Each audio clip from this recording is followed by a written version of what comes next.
Good afternoon. My colleagues and I remain squarely focused on achieving our dual mandate goals of maximum employment and stable prices for the benefit of the American people. Despite elevated uncertainty, the economy is in a solid position. The unemployment rate remains low, and the labor market is at or near maximum employment. Inflation has come down a great deal, but has been running somewhat above our 2% longer run objective. In support of our goals, today the Federal Open Market Committee decided to leave our policy interest rate unchanged. We believe that the current stance of monetary policy leaves us well positioned to respond in a timely way to potential economic developments. I'll have more to say about monetary policy after briefly reviewing economic developments. Following growth of 2.5% last year, GDP was reported to have edged down in the first quarter, reflecting swings in net exports that were driven by businesses bringing in imports ahead of potential tariffs. This unusual swing has complicated GDP measurement.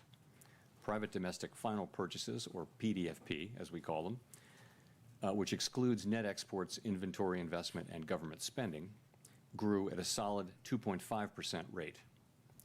Within PDFP, growth of consumer spending moderated, while investment in equipment and intangibles rebounded from weakness in the fourth quarter. Surveys of households and businesses, however, report a decline in sentiment over recent months and elevated uncertainty about the economic outlook, largely reflecting trade policy concerns. It remains to be seen how these developments might affect future spending and investment. In our summary of economic projections, the median participant projects GDP to rise 1.4% this year and 1.6% next year, somewhat slower than projected in March. In the labor market, conditions have remained solid. Payroll job gains averaged 135,000 per month over the past 3 months. The unemployment rate, at 4.2%, remains low and has stayed in a narrow range for the past year. Wage growth has continued to moderate while still outpacing inflation. Overall, a wide set of indicators suggests that conditions in the labor market are broadly in balance and consistent with maximum employment. The labor market is not a source of significant inflationary pressures. The median projection for the unemployment rate in the SEP is 4.5% at the end of this year and next, a bit higher than projected in March. Inflation has eased significantly from its highs in mid-2022, but remains somewhat elevated relative to our 2% longer-run goal. Estimates based on the Consumer Price Index and other data indicate that total PCE prices rose 2.3% over the 12 months ending in May, and that, excluding the volatile food and energy categories, core PCE prices rose 2.6%. Near-term measures of inflation expectations have moved up over recent months, as reflected in both market and survey-based measures. Respondents to surveys of consumers, businesses, and professional forecasters point to tariffs as the driving factor. Beyond the next year or so, however, most measures of longer-term expectations remain consistent with our 2% inflation goal. The median projection in the SEP for total PCE inflation this year is 3%, somewhat higher than projected in March. The median inflation projection falls to 2.4% in 2026 and 2.1% in 2027. Our monetary policy actions are guided by our dual mandate to promote maximum employment and stable prices for the American people. At today's meeting, the committee decided to maintain the target range for the federal funds rate at 4.25% to 4.5%, and to continue reducing the size of our balance sheet. We will continue to determine the appropriate stance of monetary policy based on the incoming data, the evolving outlook, and the balance of risks. Changes to trade, immigration, fiscal, and regulatory policies continue to evolve, and their effects on the economy remain uncertain. The effects of tariffs will depend, among other things, on their ultimate level. Expectations of that level, and thus of the related economic effects, reached a peak in April and have since declined. Even so, increases in tariffs this year are likely to push up prices and weigh on economic activity. The effects on inflation could be short-lived, reflecting a one-time shift in the price level. It's also possible that the inflationary effects could instead be more persistent. Avoiding that outcome will depend on the size of the tariff effects, on how long it takes for them to pass through fully into prices, and ultimately on keeping longer-term inflation expectations well anchored. Our obligation is to keep longer-term inflation expectations well anchored and to prevent a one-time increase in the price level from becoming an ongoing inflation problem. As we act to meet that obligation, we will balance our maximum employment and price stability mandates, keeping in mind that without price stability, we cannot achieve the long periods of strong labor market conditions that benefit all Americans. We may find ourselves in the challenging scenario in which our dual mandate goals are in tension. If that were to occur, we would consider how far the economy is from each goal and the potentially different time horizons over which those respective gaps would be anticipated to close. For the time being, we are well positioned to wait to learn more about the likely course of the economy before considering any adjustments to our policy stance. In our SEP, FOMC participants wrote down their individual assessments of an appropriate path for the federal funds rate based on what each participant judges to be the most likely scenario going forward. The median participant projects that the appropriate level of the federal funds rate will be 3.9% at the end of this year, the same as projected in March. The median projection declines to 3.6% at the end of next year and to 3.4% at the end of 2027, a little higher than the March projection. These individual forecasts are always subject to uncertainty, and as I've noted, uncertainty is unusually elevated. And of course, these projections are not a committee plan or decision. At this meeting, the committee continued its discussions as part of our 5-year review of our monetary policy framework. We focused on issues related to assessing the risks and uncertainties that are relevant for monetary policy and the potential implications for policy strategy and communications. Our review includes outreach and public events involving a wide range of parties, including Fed Listens events around the country and a research conference that we held last month. We are open to new ideas and critical feedback, and we will take on board lessons of the last 5 years in determining our findings. We intend to wrap up any modifications to our statement on longer-run goals and monetary policy strategy by late summer. After that, we will consider enhancements to our suite of communications tools, including the SEP. The Fed has been assigned 2 goals for monetary policy: maximum employment and stable prices. We remain committed to supporting maximum employment, bringing inflation sustainably to our 2% goal, and keeping longer-term inflation expectations well anchored. Our success in delivering on these goals matters to all Americans. We understand that our actions affect communities, families, and businesses across the country. Everything we do is in service to our public mission, and we at the Fed will do everything we can to achieve our maximum employment and price stability goals. Thank you. I look forward to your questions. Thank you. Colby Smith with the New York Times. To what extent has the more limited impact from tariffs at this stage on inflation changed your view on what the ultimate economic fallout will be from these policies and the timing of when they will materialize in the data?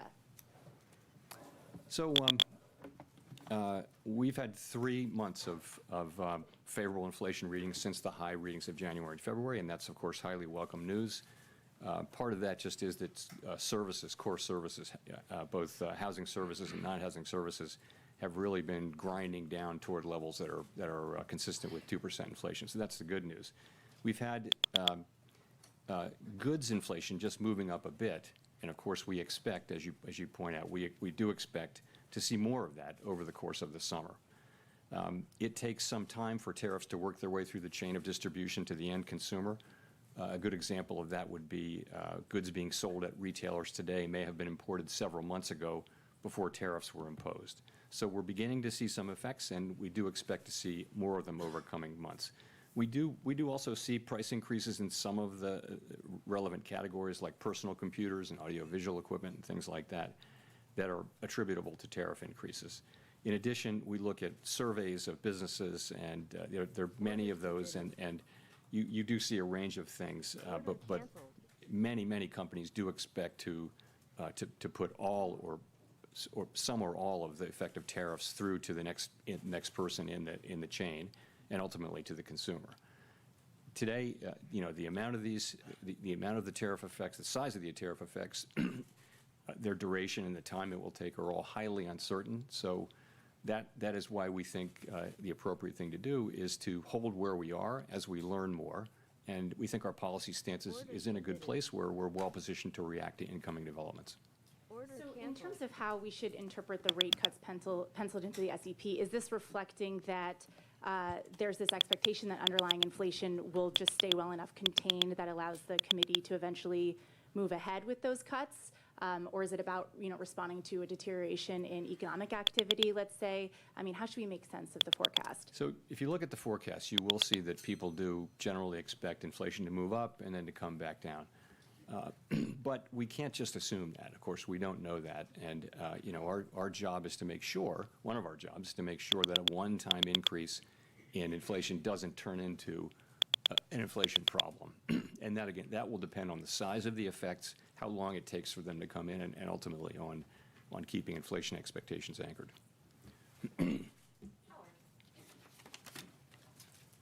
Hi, and thanks, Chair Perry. Howard Schneider with Reuters. If you look at the rate path starting in December to today and adjusted over the full time horizon you've got there, you've taken about a quarter point per year out of your projected path, and you end at a higher rate at end 2027 than you would have in the prior forecasts. Is that a result of a sense that tariffs will lead to more persistent inflation? Is it a result of reassessments of where your short-term neutral rate is? Why are you on a slower path now? So I would focus most on the nearer term. As you get out to the later years, it's hard for anybody to know where the economy is going. You didn't see people moving their longer term, estimate of the neutral rate, for example, at this meeting. So and those things are probably slow moving. So I think if you look at what's happening here since March, this is since March, right? You see a little slower growth, just a tiny tick up, a 1/10 tick up in unemployment, and you see inflation moving up 0.3. And by the way, it was a similar move from the December SEP to the March. So that's what you see. You see the effects of tariffs. I think we learned in April, after the March meeting, that substantially higher tariffs were likely. And then since then, the estimates of where the tariffs will be have actually moved back down, although still at an elevated level. So we're adapting in real time.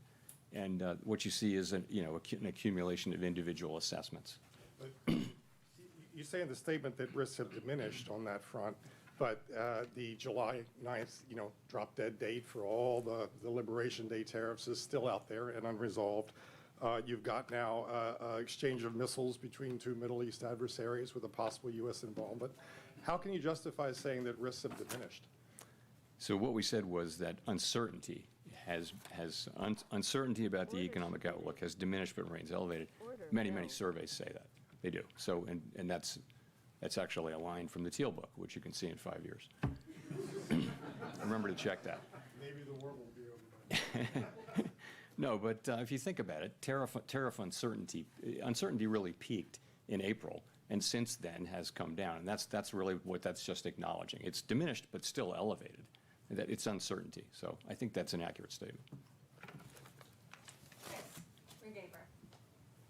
Thank you. Chris Rugaber at Associated Press. There is an argument out there in favor of cutting rates more immediately. Inflation has continued to cool and is back to roughly 2% despite the tariffs. And I guess I also wanted to ask about, cracks in the job market with gross hiring slowing, concentrated in just a few industries. We've seen some housing data, including this morning, that have been pretty weak. Do you see any concerns that the economy is weakening and that is a reason to cut rates going forward? So we do of course monitor all those things. I think if you look at the overall picture, what you're seeing is 4.2% unemployment and an economy that's growing at a rate hard to know given the unusual flows in the first quarter, but it appears to be 1.5%, 2%, maybe a little better than that. Sentiment has come up off of its very low levels. It's still depressed. So, you can point to things. The housing market is a longer run problem and also a short run problem. I don't think it's indicative of, basically the situation is we have a longer run shortage of housing, and we also have high rates right now. I think the best thing we can do for the housing market is to restore price stability in a sustainable way and create a strong labor market, and that's the best thing we can do for the housing market. You asked about the job market. Again, look at labor force participation, look at wages, look at job creation. They're all at healthy levels now. I would say you can see perhaps a very, very slow continued cooling, but nothing that's troubling at this time. But we watch it very, very carefully. So overall, again, the current stance of monetary policy leaves us well positioned to respond in a timely way to economic developments, and for now, and we'll be watching the data carefully. Well, just quickly on, given that there are concerns inflation will rise, but there is the alternate scenario that tariffs would create demand destruction and slow growth sufficiently, and that would perhaps keep a bit of a lid on inflation. Do you see odds of that scenario? What kind of odds do you see of that scenario coming true, and how many months of cool inflation would you need to see before concluding that maybe that lower inflation scenario is taking place? So this is very much the conversation we had today and yesterday. There are many, many different scenarios, many combinations of scenarios where inflation does or doesn't prove out to be at the levels we think, and where the labor market does or doesn't soften. And I think what you see people doing is looking ahead at a time of very high uncertainty and writing down what they think the most likely case is. No one holds these rate paths with a great deal of conviction, and everyone would agree that they're all going to be data dependent, and that you can make a case for any of the rate paths, I think, that you see in the SEP. And we do this once a quarter. It's a hard thing to do particularly at this time, but it does reflect. If you see somebody writing down a rate path that involves cuts, that's them saying, yes, I think we will get to a place, more likely than not, where cuts will be appropriate. And it could be a joint probability of a number of possible outcomes. Again, remember how much uncertainty we face, though. Thank you. Mr. Chair, I wonder if you could describe for us some of those scenarios. How do you get to a place? I'm noticing that the uncertainty levels in your forecast are very high. How do you get to a place where you have the confidence in the outlook for, say, inflation and or growth or the unemployment rate? How many months does it take, and what do you want to see in the data to get to that level of confidence to actually reduce rates off the restrictive level? So it's very, very hard to say when that will happen. We know that the time will come. It could come quickly.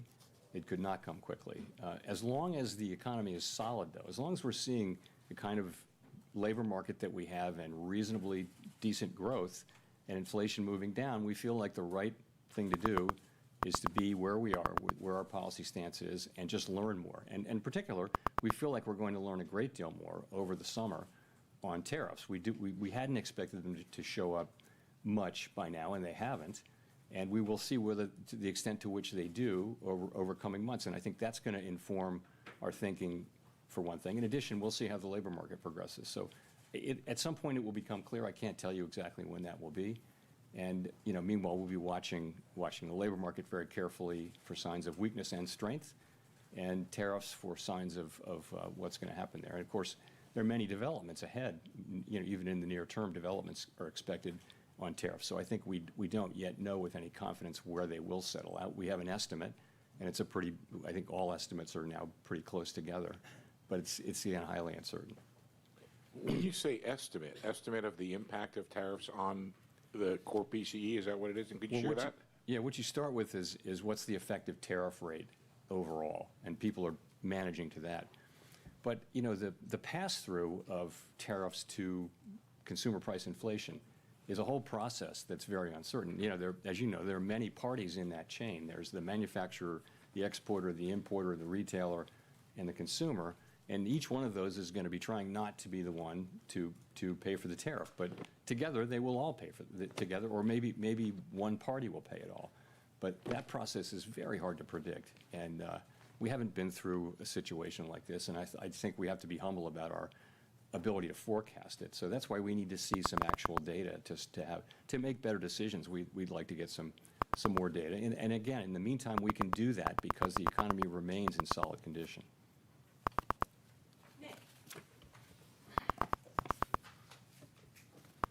Nick Tamarosa of the Wall Street Journal. Chair Powell, I guess I'm wondering if you could explain a little bit more the divergence we see in the dot plot, particularly around the 2025 rate projections. I realize this is, you have one group of officials that are putting down no cuts, another that are putting down more than one. And again, recognizing that could be difficult to summarize, but is it a matter of people having a different outlook or a different reaction function, a different commitment to defending against another inflation mistake? How did that play out over the last 2 days? So you're right. This is often the case. We have a pretty healthy diversity of views on the committee. We did have strong support for today's decision and broad agreement that our policy stance does leave us in a good place. But I would point to two factors, and you mentioned them. The first is just that parties have a diversity of forecasts, and they do align with where their dots are. So if you have a higher inflation forecast, you're going to be less likely to be writing down, more cuts. But remember, as we see more data, we're going to learn more about where inflation is headed, and that means when it is time to look at resuming our normalization process, the differences you see should be smaller because we'll have seen actual data. Right now, it's just a forecast in a very foggy time. So that's the first part, is forecast. Secondly, people can look at the same data and they can evaluate the risks differently, as you know. And that includes, the risk of higher inflation, the risk that it'll be more persistent, the risk that the labor market will weaken. People are going to have different assessments of that risk. So that you put that in there too. So those are the two ways the two things I think that drive these things. Remember though, as I mentioned earlier, with uncertainty as elevated as it is, no one holds these rate paths with a lot of conviction. So that's really where it is. It's a function of those things. And I think as the data come in, you should see those differences diminish. If I could follow up, you've said the policy is in a good place and that it's modestly restrictive. Given all the uncertainty you just talked about, tariff levels, uncertainty around the pass-through, is it price increases versus margin compression, some of the softness that Chris talked about in labor and housing, why wouldn't it be better to have rates at a more neutral setting as the economy heads into this period of very high uncertainty? So if you just look backward at the data, that's what you would say, but that's not, we have to be forward-looking, and the thing that every forecaster, every outside forecaster, and the Fed is saying is that we expect a meaningful amount of inflation to arrive in coming months, and we have to take that into account. So I think a backward-looking look would lead you to a neutral stance, but we can't, we have to look at that, and because the economy is still solid, we can take the time to actually see what's going to happen. There's a range of possibilities on how large the inflation effects and the other effects are going to be. So we'll make smarter and better decisions if we just wait a couple of months or however long it takes to get a sense of really what is going to be the pass-through of inflation and what's going to be the effects on spending and on hiring and all those things. Michael McKee from Bloomberg Radio and Television. Your friend down at 1600 Pennsylvania Avenue continues to lob insults in your direction, and I'm wondering, given now that the Supreme Court has maybe carved out the Fed from some of the legal implications of that, whether this is just noise that the markets and everybody should ignore until your term is up, or whether you worry that it could lead to more pressure on confidence on Wall Street, on consumers, about the outlook for the economy? Look, from my standpoint, it's not complicated. What everyone on the FOMC wants is a good, solid American economy with a strong labor market and price stability. That's what we want. We think our policy is well positioned right now to deliver that and to be able to respond in a timely way as the data lead us around. The economy's been resilient, and part of that is our stance. And again, we think we're in a good place on that to respond to significant economic developments. That's what matters. That is what matters to us. Pretty much that's all that matters to us. I need to ask, assuming you are not reappointed, would you stay on as governor when your term as chair ends? I'm not thinking about that. I'm thinking about this. Andrew. Thanks, Mr. Chairman. I guess with workplace raids increasing, picking up significantly, what kind of effect would that have on the labor market in Sorry, the short term? with what picking up? Workplace raids. So you're asking immigration. Yeah. You know, I wouldn't want to speculate. One way to get at that from an economic standpoint, we of course don't comment on immigration policy. It's not ours to make or comment on. But what you see is an unemployment rate that has been really solid and at a low level, not really increasing. It's been in a good range and well within the range of mainstream estimates of maximum employment. And that means, like, part of that is that labor demand and labor supply are kind of moving down at the same rate. Labor demand is softening. You see that in job creation, but it's still kind of at a healthy level. And labor supply is diminishing because the immigration numbers that we see are much lower than they were. So those two factors, supply and demand, that's what has kept the unemployment rate in a reasonably stable place. Okay, thanks.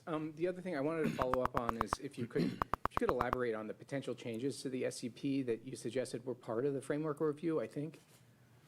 So the framework review really has two tracks, right? The first track is our policy framework that is reflected in the consensus statement.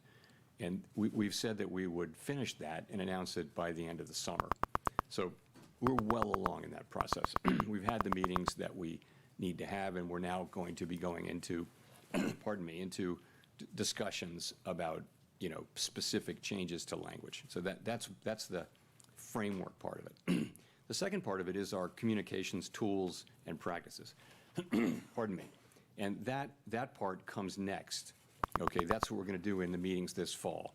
Actually, what we did at this meeting, though, is we sort of prepared the ground for that. We had a meeting where we talked at a high level about a number of ideas. The SEP is part of it. Many other ideas. It's sort of, how do we think our communications can be improved?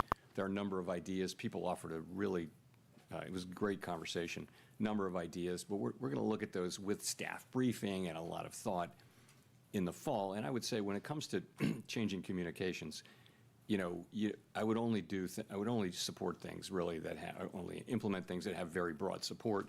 And also you want to be really careful because I think our communications are pretty well received. They're not broken. So more is not necessarily better, but better is better. So we're going to be looking at ways to do things that will improve the clarity of what we do for the benefit of the public.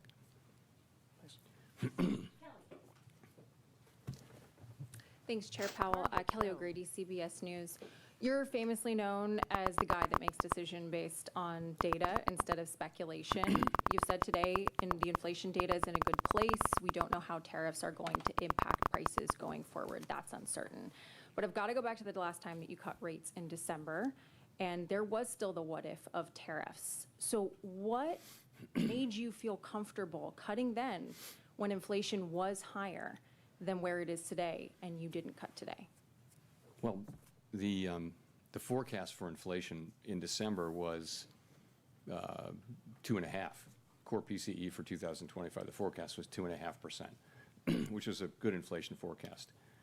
I think what we've learned is that, and this was long before we had any idea of what the actual policies would be, we've learned that the tariffs are going to be substantially larger than forecasters generally thought. And we don't, our forecasts are generally not particularly different from those of other, well-resourced forecasting operations. So what we learned, and particularly in April, was that very substantially larger tariffs were coming and that would mean higher inflation.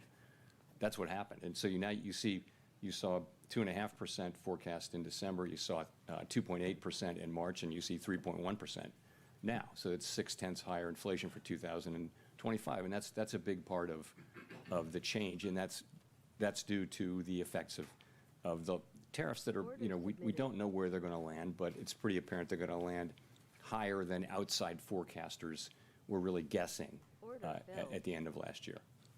My follow-up to that, I think consumers, right, we're looking for relief on rates when it comes to mortgages, car loans, small businesses want to take out more manageable loans. When you look at the cumulative inflation over the past 5 years, prices have risen over 20%. It's been a rough road. So what is the tipping point then for the wait and see approach in terms of how much it's going to help versus when it hurts the American consumer? Well, I mean, we're trying to restore price. The best thing we can do for the public that we serve is restore price stability. If we can, and we will, restore price stability, meaning 2% inflation on a durable, sustainable basis. That, and also maximum employment. If we restore those things, that's the best thing, and that is our goal. The best thing we can do for the American people, for households and businesses, that is the ultimate thing that we can deliver. And they can make their decisions without having to think about inflation all the time. So in the meantime, we have to keep rates high to get inflation all the way down. They're not very high, let's be honest. I would say policy is modestly or moderately, probably modestly now restrictive. If you look at the economy, it's not performing as though it were performing under very strict monetary policy, very restrictive monetary policy. So I would say probably modestly restrictive. And so what it will take is confidence that inflation is coming down. Now, I would say without tariffs, that confidence would be building, because if you see what's happening with non-housing services and housing services, which are the other two big pieces other than goods, those are coming down really nicely now. So I think we have to learn a little more about tariffs. I don't know what the right way for us to react will be. I think it's hard to know with any confidence how we should react until we see really the size of the effects, and then we can start to make a better judgment. So that's what we're doing, and I think we can take the time to do that because unemployment is 4.2%. Wages are moving up. Real wages are moving up at a healthy clip now. And inflation is 2.3% headline inflation over a 12-month basis. So it's a good economy and a solid economy with decent growth. Thank you, Chair Powell. So you're saying that uncertainty has come down, the economy is moving at a solid pace, inflation has come down over the past 3 months, and this is all moving in the right direction. So are you indicating here that Americans should expect some sort of economic pain in the second half of the year? I'm not saying that at all. From our standpoint, what I can say is that the U.S. economy is in solid shape. Inflation has come down. The unemployment rate remains at 4.2%. As I mentioned, real wages are moving up. It's a good job creation is at a healthy level. Unemployment, again, as I said, low. Labor force participation in a good place. So, and what we're waiting for to reduce rates is to understand what will happen with really the tariff inflation. And there's a lot of uncertainty about that. Every forecaster you can name who is a professional forecaster with adequate resources and forecasts for a living is forecasting pretty significant. Everyone that I know is forecasting a meaningful increase in inflation in coming months from tariffs, because someone has to pay for the tariffs, and it will be someone in that chain that I mentioned between the manufacturer, the exporter, the importer, the retailer, ultimately somebody putting it into a good of some kind, or just the consumer buying it. And all through that chain, people will be trying not to be the ones who pick up the cost, but ultimately the cost of the tariff has to be paid, and some of it will fall on the end consumer. We know that because that's what businesses say, that's what the data say from past. So we know that's coming, and we just want to see a little bit of that before we make judgments prematurely. And follow up on that. So you spent years though talking about how you're data dependent, and be a little more direct on this. Now you're making decisions looking forward. Doesn't the data you're seeing today indicate there should be a rate cut? No, I mean, your monetary policy has to be forward-looking. That is elementary. You've got to be looking. I always talk about the incoming data, the evolving outlook, and the balance of risks. We say that over and over and over again, right? So it's always forward-looking. If at the very beginning of the pandemic, we cut rates to zero immediately. Nothing had happened. We just knew that it was going to be really bad. Right, so we took very aggressive forward-looking because we knew things were going to be unusually difficult. So, of course, this is something we sort of know is coming. We just don't know the size of it. And again, the economy seems to be in solid shape. So the labor market's not crying out for a rate cut. Businesses, in a bit of shock after April 2, but you see business sentiment, you talk to business people now, there's a very different feeling now that people are working their way through this, and they understand how they're going to go, and it feels much more positive and constructive than it did 3 months ago, let's say. So again, we think that our current stance of monetary policy is in a good place.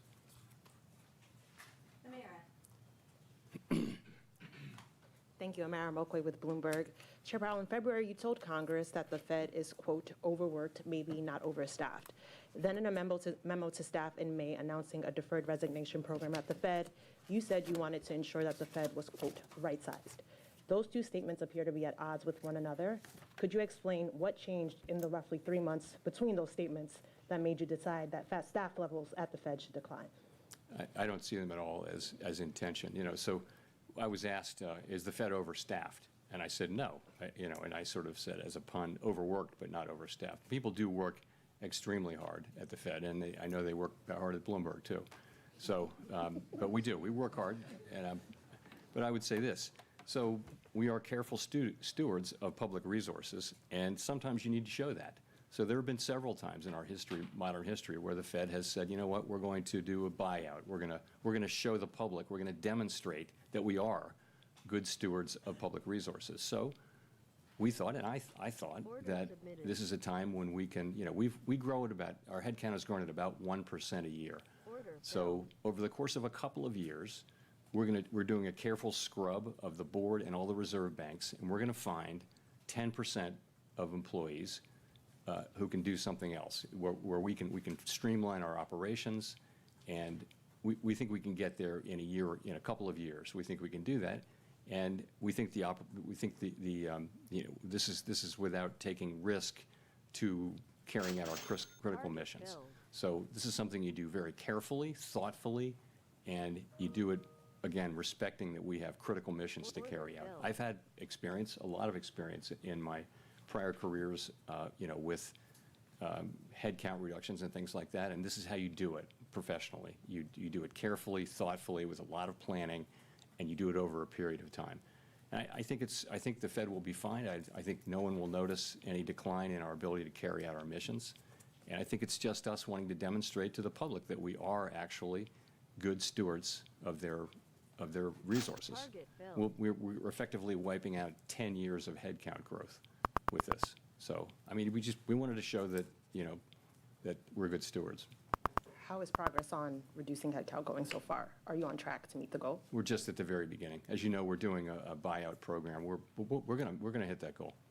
I think many organizations find that they can do this. You don't want to do it every year or anything, but you can do it at intervals, and you wind up not interfering with your ability to perform your jobs.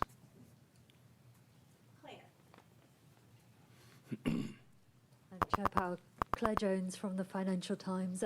As you're no doubt aware, the Senate Finance Committee has tabled its version of the reconciliation bill this week, and I was wondering if you could tell me a little bit about the tenor of the debate at the FOMC over the past few days on fiscal policy and the degree to which that influenced people's projections for 2026 and beyond. Thank you. Yeah, so, we don't sit around and debate or really discuss. We take fiscal policy as fully exogenous, and so we actually, really didn't talk about the bill or the contents of it. It's still evolving. When it gets closer, remember also we have a very, very large economy, and the effects will be at the margin. I expect that they may already be in, but they will be in by the next meeting. We'll make an estimate. But it's not a major thing. It's nothing that we discuss. It may have been mentioned a couple of times, but as something that's coming in.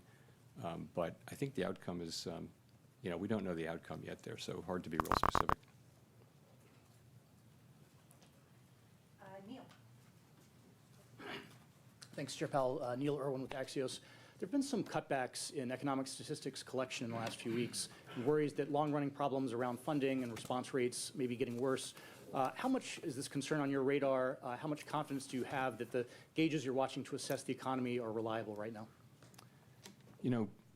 Two things. One, the data we get right now, we can do our jobs. I'm not concerned that we can't do our jobs. That's not the point. The point really is that we are starting to see,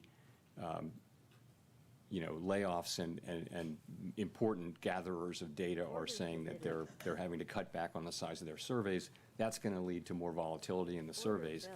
I think we should take a step back and, from our standpoint, and I think the standpoint of businesses and governments and everyone, having really good data on the state of the economy at any given time is a huge public good. It helps, it not just doesn't help the Fed, it helps the government, it helps Congress, it helps the executive branch. More importantly, really, it helps businesses. They need to know what's going on in the economy. The United States has been a leader for many, many years in this whole project of measuring and understanding what's happening in our very large and dynamic economy.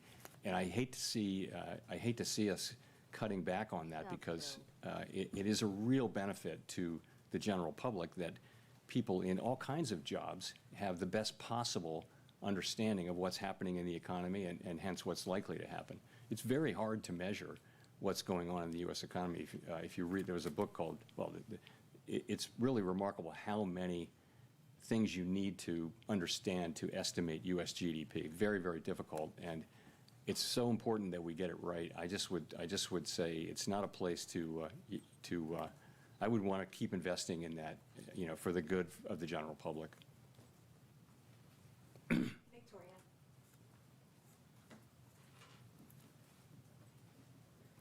Hi, Victoria Guida with Politico. So you're conducting this monetary policy strategy framework review, but next year we're supposed to have a new Fed chair, and I'm wondering if that affects at all the way that you're approaching this. How do you ensure that this framework will actually be durable? The framework document goes back to 2012, and it's the committee's document. It's not like we're going to invent a brand new way to do things. It's been an evolving document, so it shouldn't depend on who the chair is at all. It should depend on what's happening in the economy and what the committee wants to do. So, yeah, it isn't really tied to any particular chair. And we used to renew it every year. Now we do it every 5 years. So, but I don't think I've never heard anyone raise this issue that a new chair might want to come in and go in a completely different direction. I really don't think that's right. But but that's not going to be up to me to decide. Is that affecting at all who you're consulting with? Not at all. Not in any way.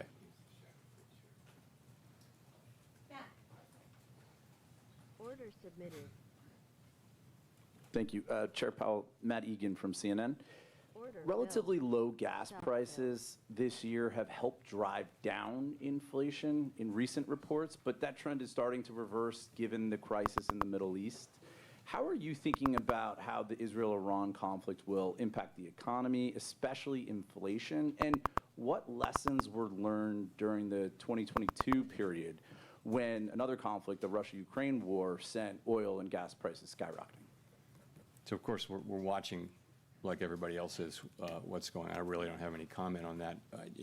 Possible that we'll see higher energy prices. What's tended to happen is when there's turmoil in the Middle East, you may see a spike in energy prices, but tends to come down.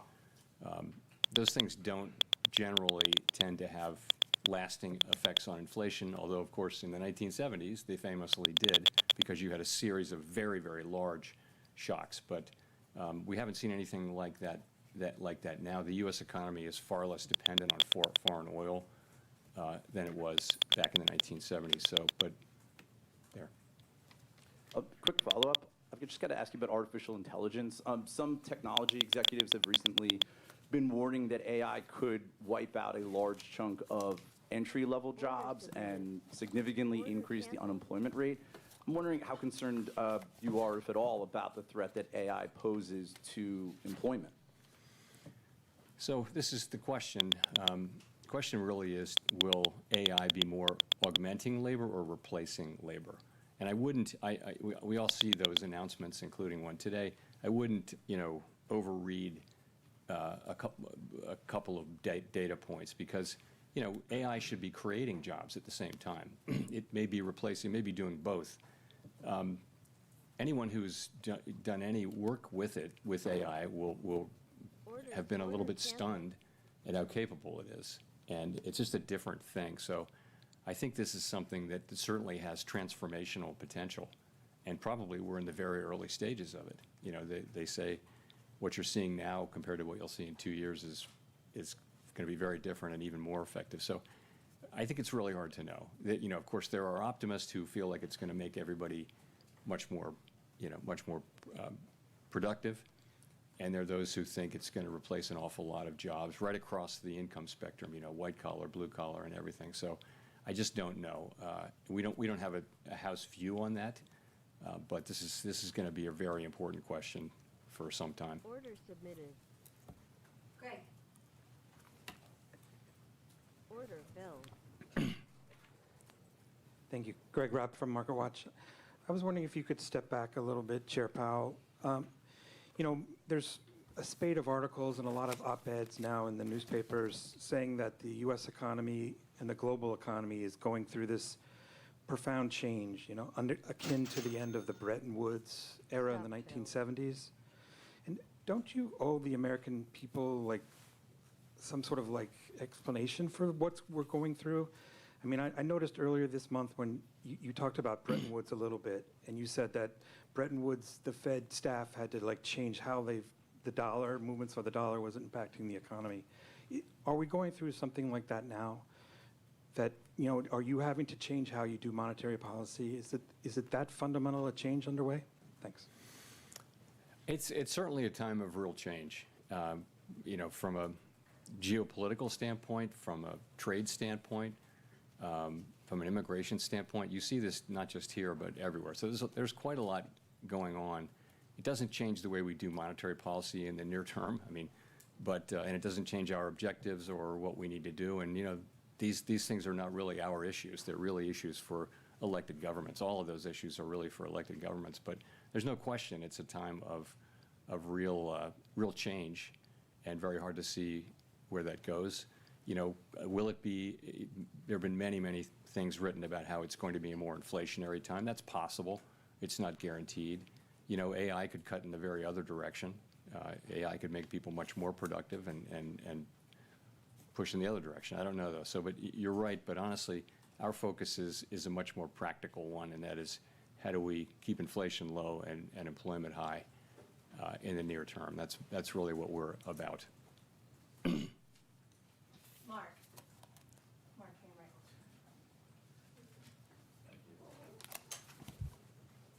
Hello, Chairman Powell. Mark Hamrick with Bankrate.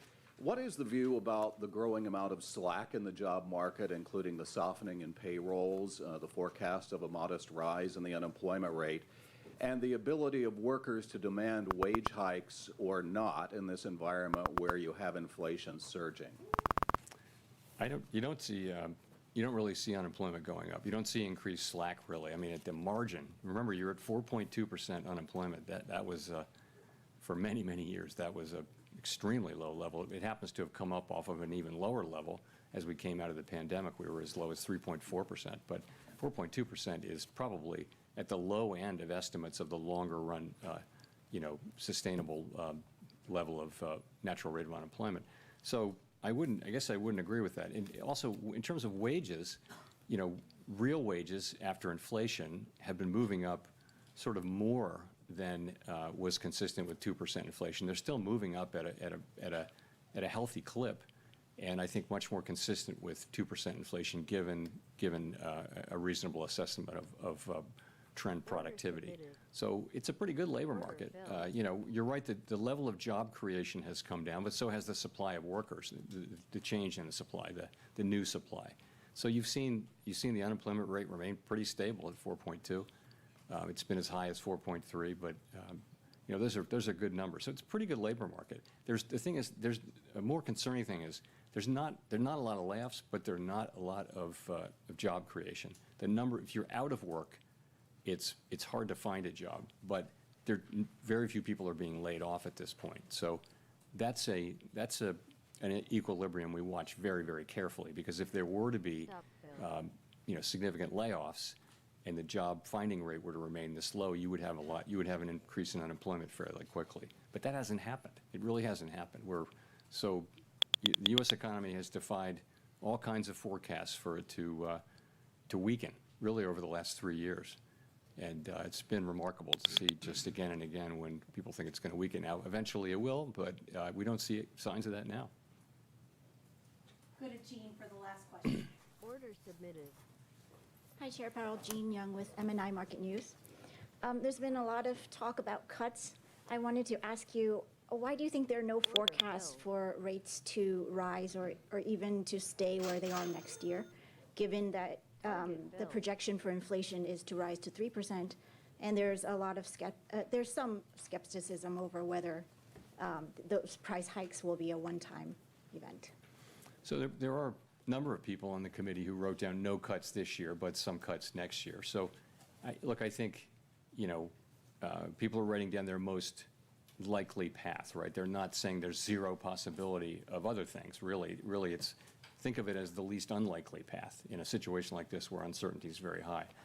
I think, again, people write down their rate paths, and they do not have like a really high conviction that this is exactly what's going to happen over the next 2 years. No one feels that way about their rate path. They feel like, what am I going to write down? I mean, what would you write down? It's not easy to do that with confidence. So I would just say it that way. We don't rule things in or out. Certainly a hike is not the base case at all. It's not something people are writing down. But in the meantime, we do the best we can with these forecasts, and I think they're representative of the different forecasts and different reaction functions that people on the committee have. So thank you very much. Thanks.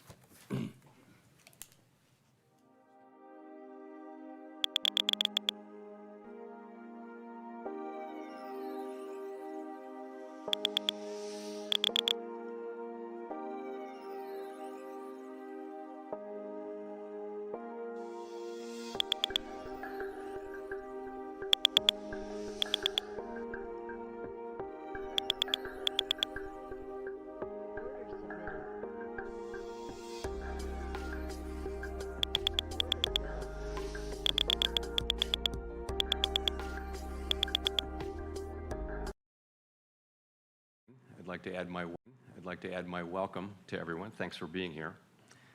Thomas Laubach's research and his